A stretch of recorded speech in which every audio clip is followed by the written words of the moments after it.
Maintenant qu'on a créé les trois tables employés, services et projets, nous allons procéder à la création des relations entre les tables. Mais tout d'abord, il faut expliquer comment on détermine s'il y a une relation entre deux tables ou plus. C'est que tout simplement, il doit y avoir un champ qui se répète dans les deux tables et où il représente la clé primaire dans l'une d'elles. Si on remarque ici, pour la table service, il y a le champ num-service qui représente sa clé primaire et on le trouve également dans la table employé. Le voilà. Donc ici, num-service, il représente une clé étrangère pour la table employée et c'est ce champ qui définira une relation entre la table employée et la table service.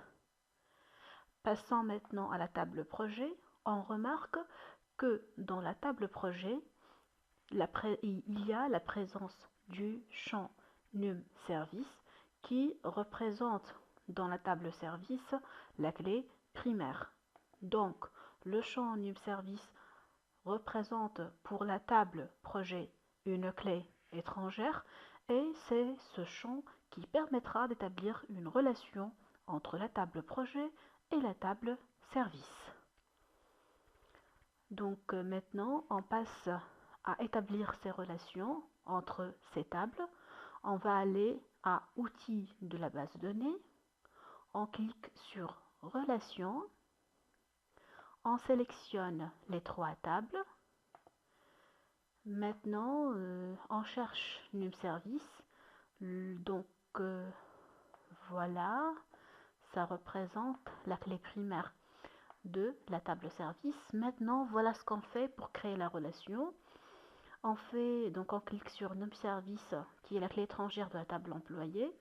On fait un glisser-déposer jusqu'à atteindre le champ num-service de la table service.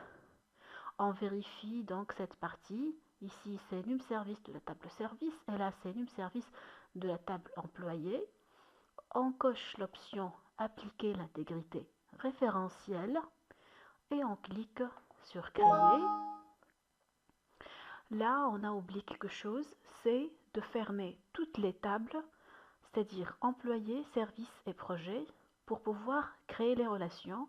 OK, donc nous allons passer à fermer les tables afin qu'on puisse par la suite créer les relations. Sinon, le SGBD Access 2007 nous empêchera de créer ces relations.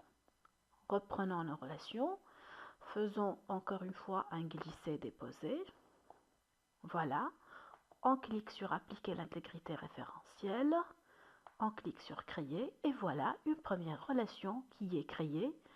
Elle est de type 1, l'infini, ou bien 1n. Maintenant, on passe à la création de la deuxième relation qui existe entre service et projet. Donc, on va faire un cliquer-déposer du champ num-service vers le champ num-service de projet. Vérifions toujours cette partie. Cochons Appliquer l'intégrité référentielle. Cliquons sur Créer. Et voilà, nous avons bien créé les relations entre nos trois tables. Ça y est, toutes les relations sont créées. On clique maintenant sur Enregistrer afin que ce travail soit enregistré. Maintenant qu'on a créé les relations correctement, nous pouvons passer à insérer les enregistrements dans chacune des tables de la base.